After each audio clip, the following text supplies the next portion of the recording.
Hi, this is Kristen from Running Shoes Guru, and today we're going to take a look at the Guide 14 from Saucony.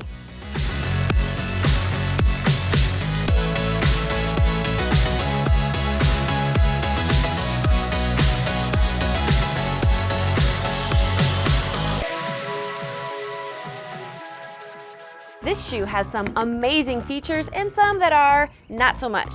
Let's dive in. Right out of the box, I was not super impressed by the shoe, but because it doesn't have any of those standout features like the Hoka's maximum midsole or a flashy print or anything that really makes it look set apart from the rest. That can be a good thing or a bad thing. It can be good because it's streamlined. You want a streamlined shoe that's not gonna be bulky, not gonna get in the way. But it also doesn't have any feature that says, hey, I'm amazing, try me. I am set apart from the rest. So first, looking at the shoe, this upper, when I first put this on, this upper is so comfortable and I was not expecting it.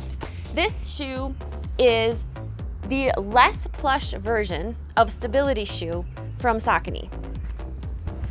Saucony's more plush version of stability comes in the Hurricane. Now this shoe looks as comfortable as it feels. It's super plush. You can see the comparison. There's not as much around the heel of the Guide 14, but the tongue is pretty similar. Now what I was surprised by was how comfortable this Guide 14 is. Guide 14's form fit upper really does form around your foot and fit awesome. I love the feel of it. I was so surprised by this tongue.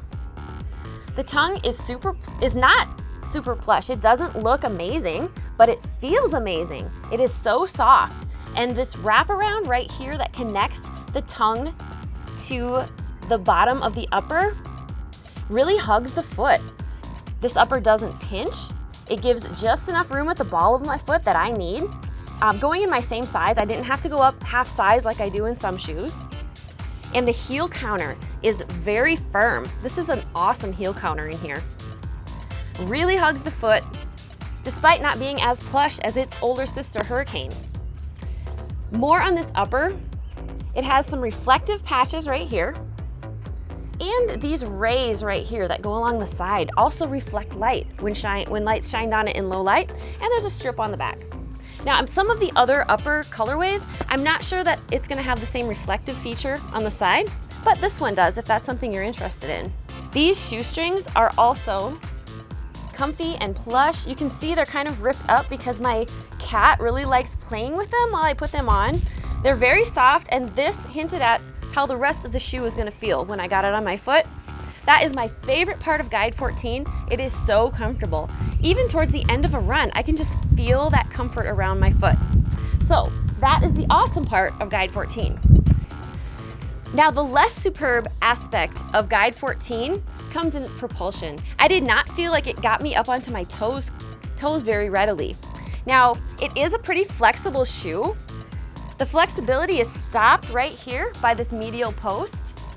So it does keep it from bending so much, but it also didn't give me propulsion so much as the 860 from New Balance really got me onto my toes, and another comparable shoe from Brooks, the Adrenaline. I also felt like this got me onto my toes a bit more than the Guide 14. Now the Guide 14 has a Power Run midsole. It's a different formulation than the Power Run that we see in the Hurricane. The Hurricane has a bit more of a boost looking foam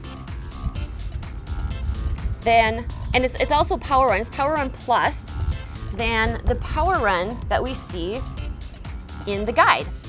It's a bit more firm. It's supposed to be more responsive, but I just did not get that spring that I was hoping for. Moving to the outsole, we've got these flex grooves, which also aid the flexibility. So theoretically, it should be a pretty smooth ride. It's flexible right here. These flex grooves also aid in the grip of the shoe. This outsole also has firm rubber around the heel for heel strikers to protect that midsole, and along the medial aspect of the shoe, right below the medial post. Look into Guide 14 if you want a very stable feeling ride that hugs your foot and is so comfortable, but isn't quite as propulsive as some of the other options out there. This shoe is going to feel light if you're typically wearing a heavier shoe like Gaviota 3 or the Transcend, or its new model, it's going to be the Glycerin that's going to be coming out from Brooks. These shoes are a little heavier, so this is going to feel lighter for your mid-paced and possibly even speed work, but typically it's not a speed shoe. It doesn't get you on your toes, but it's solid as a daily trainer and even possible long-run shoe if you don't mind the little bit firmer cushion. Check out runningshoesguru.com for the full review, and if you like this review, please hit like and subscribe so that you can get more of these awesome reviews from runners just like you.